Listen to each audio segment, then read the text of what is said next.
You think the spawns for Rush and you know nothing, son. You know nothing. Hey guys, welcome to the channel. Now, last night I felt quite nostalgic. It was Battlefield 1943's 10th birthday yesterday, and I thought after playing it for an hour or so that I just had to jump into my first foray into the Battlefield franchise, which was Bad Company.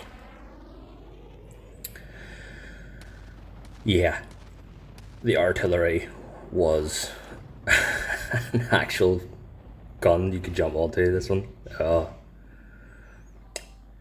it was just for the first two gold crates.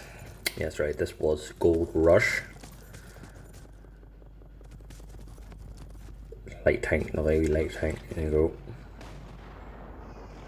Now, this is literally the first match I've played, and I'm still trying to remember the buttons. Which, as you're going to see throughout the video, gets me killed quite often. Now, I was absolutely over the moon when I seen them as still people playing Bad Company online. Now, where I'm so used to Battlefield 5, Battlefield 1, 4, Hardline, that they all, you move much easier, and Bad Company and Bad Company 2 had a clunkiness to it that obviously they left out of later games, but I always felt it sort of fit, you know, it felt clunky and heavy because obviously you were carrying all this gear, and as you were running you could hear some of the stuff rattling and all, you know. For me at the time it felt and it added to my immersion. At the time when Bad Company came out, there was nothing else that looked even close, which always baffled me as to why the original Bad Company wasn't bigger than it ended up being. You know, Bad Company 2 ended up stealing the limelight, and a lot of people, well, I don't want to say stealing the limelight, that's the wrong choice of words. Bad Company 2, for a lot of people, is the first big Battlefield on console. Now, for me, Bad Company being my entry point into the franchise, it set the bar really, really high. I mean, this was also the point that effectively killed Call of Duty for me. Every Call of Duty that came out after me having Bad Company 1, I scrutinised beyond belief, because the audio quality in Bad Company, the graphics, the destruction, oh look, that's why I got absolutely destroyed in this light tank. Someone's put a tracker on me. I missed those were great. Yeah, after playing Bad Company, it really pushed the bar up for me, and every shooter I played after this, except with maybe the exception of the Resistance games, I really scrutinised like hell. Yeah, I'm getting locked on. Yeah, I'm potato bread.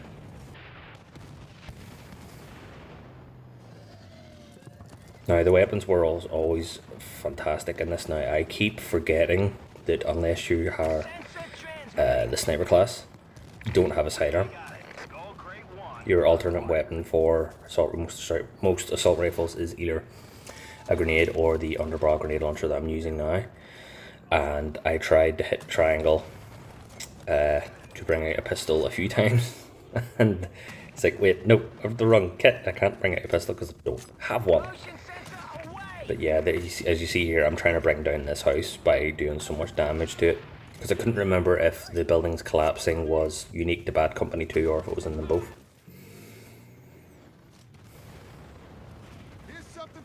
There's me giving in and picking my go-to class of Bad Company. Now, interestingly enough, Bad Company works with a lot of your stats, and what you've unlocked and stuff goes with your save file. And because when I played Bad Company on the 360 and the PS3 back in the day, there wasn't like cloud share uploads for your save files and stuff on Xbox Live, so there was a couple of times where I ended up without a 360 altogether, so obviously my game saves and all were gone. So when I loaded this up to play it, I expected to have all my weapons, and I actually had to Google the fact that all my weapons had disappeared. But it's only because I didn't have the save file I had back when I more regularly played it. I mean, even my rank reset But I did play this far more on the PS3 than I did the 360. Only because my friends were on it. You know what I mean? You play where your friends are. No, I absolutely loved the LMGs in this game. I mean, I loved the LMGs in most of the Battlefields up until Battlefield 1. And that was why my previous logo, which obviously will be on screen now, has me wielding a bloody LMG. Now, my new logo, which the dude himself, Champers, created, is fantastic, and I'm actually grateful it doesn't have an LMG on it, because I do feel a bit daft sometimes uploading Battlefield videos, and very rarely you'll see me with an LMG, or in Battlefield 5's case an MMG. Yeah, the accuracy of them was a bit weird. Suppression wasn't a thing in Bad Company, so literally using the LMGs was just personal choice, preference, and not having to reload a lot.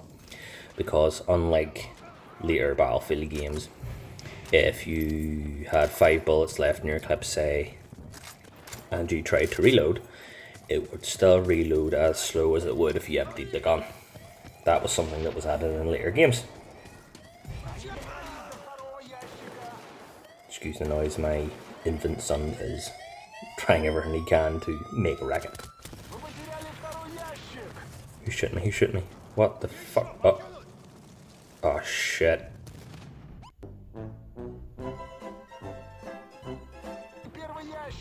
Yeah, that was just instantaneous death.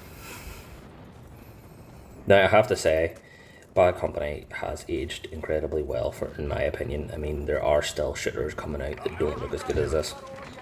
You only have to look at something like PUBG and see, yes, PUBG probably does have a much larger render range, and is made by a different studio and is made in a different engine. But when I play Bad Company, it's giving me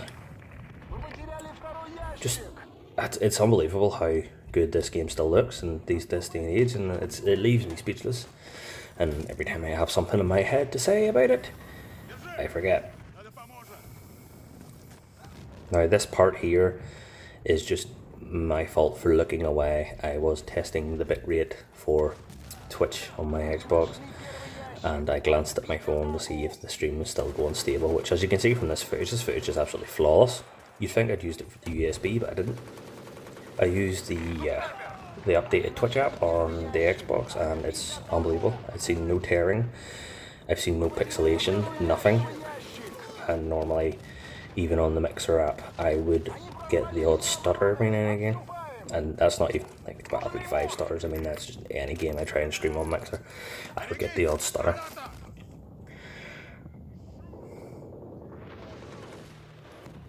Now, seeing this footage back, I actually see the trail of the grenade the guy threw over the wall. I just stood there trying to call an airstrike on him. And tanks in Bad Company were, in my opinion, in fantastic shape. I mean, if a shell from one of these bloody things hits you, you're dead. If it hits pretty close to you, you're dead. Whereas the likes of some of the modern Battlefield games, 2 shots to the ground, you need to drop someone, or fair enough, you can still kill them instantly if you hit the shell directly on them, but the tanks just don't feel as powerful anymore, which is probably why I spend so little time in them anymore. Well, that's going to be it for me. If you enjoyed this video and would like to see more Battlefield Bad Company, or even just older Battlefield titles on my channel, please let me know in the comments below. If you found yourself enjoying this video at any point, please consider giving me a thumbs up. It really helps me out, and if you haven't already, please consider subscribing.